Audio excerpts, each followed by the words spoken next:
This video is about binding off, doing the final finishing on the cast on, and weaving in the ends. We're going to start binding off on the end of the work away from the yarn tail and pick up the first stitch on a crochet hook. Across the loom, pick up the next stitch, pull it through the first, and keep crisscrossing back and forth across the loom, pulling stitches through stitches. Keep your finger, the one that's not holding the crochet hook, available to push down the other stitches so as not to drop any. That's what I've found to be the trick. It is easier to do this on some looms than others. This one is fairly easy, and it's mostly because there's a good space between the boards. So work all the way across, binding off each stitch by pulling it loop through loop, and pull the yarn tail through the very last stitch. What we're really doing is working a crocheted chain stitch. And if you think back to the cast on, we had a fairly loose cast on, and we will be able to match the look of this pretty closely by doing something similar on the other end of the work. Double knitting is very easy to hide the yarn tails in because you can actually slide the crochet hook between the two faces, pull the tails through, and then snip off any excess, and it will just disappear. Like that. Here's another way to accomplish the same bind off using a different tool. What I'm using is a latch needle. This is a machine knitting tool, and you can get them from any machine knitting dealer. You can also find them on eBay. This loom is not quite as easy to get the stitches off of because of the shape of the pegs, but it's not really difficult. Really, I don't think it's the shape of the pegs. I think it's the height at which they stand up.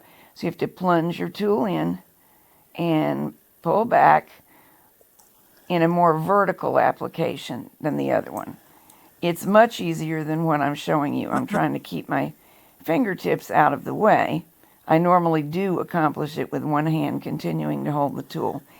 The point of using this latch needle is that it opens and closes, and if you're having trouble hanging on to the stitches, this tool doesn't work quite as fast as a crochet hook, at least not for me, but it holds onto the stitches beautifully. So once it's got a hold of them, it doesn't drop them because that latch closes.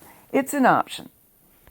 Here's another look at the same process. I'm still binding off the afghan that's part of the sampler, but I figured a way to position the camera so that I could behave in a more normal way as I work.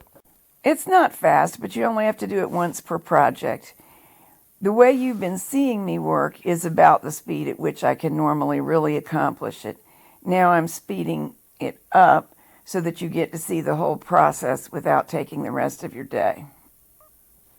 And here we come to the last few stitches, and I will bind off by pulling the yarn tail, which is the working yarn, but it's snipped off after you've finished the last little bit of knitting, and pulling it right through. There it goes. And now it can be woven in, as you already saw. The latch tool is also good for weaving in.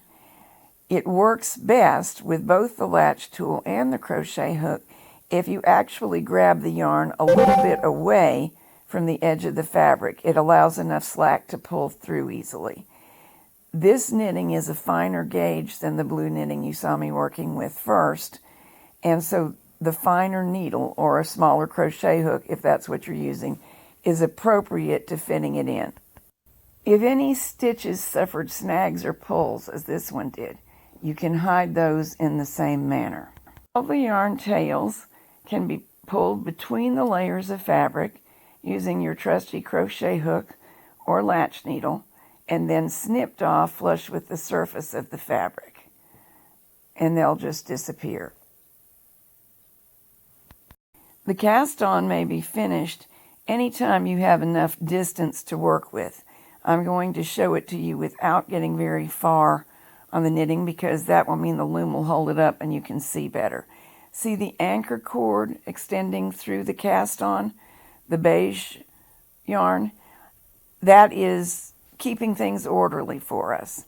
And I'm going to use the latch tool to bind off here, but a crochet hook also works.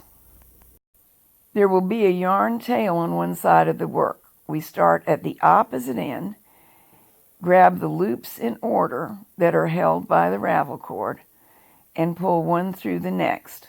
So you can see it is quite a lot like the way we bind off.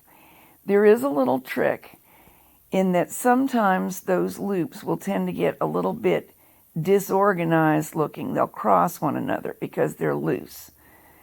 And on one side, it's not as easy to tell as on the other side which one is actually first. So turn the knitting to and fro, identify the easy side to tell, and keep them in order as you bind off.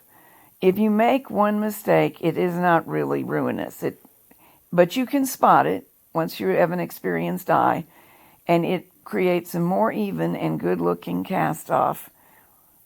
Well, actually cast on, but a more finished cast on, to do as tidy a job in order as possible. Work all the way across and pull the yarn tail through the final stitch. Here's the same bind off being performed on the blanket. After pulling the yarn tail through, of course, weave it in, just as we've done all the other bits of yarn. Snip off any excess.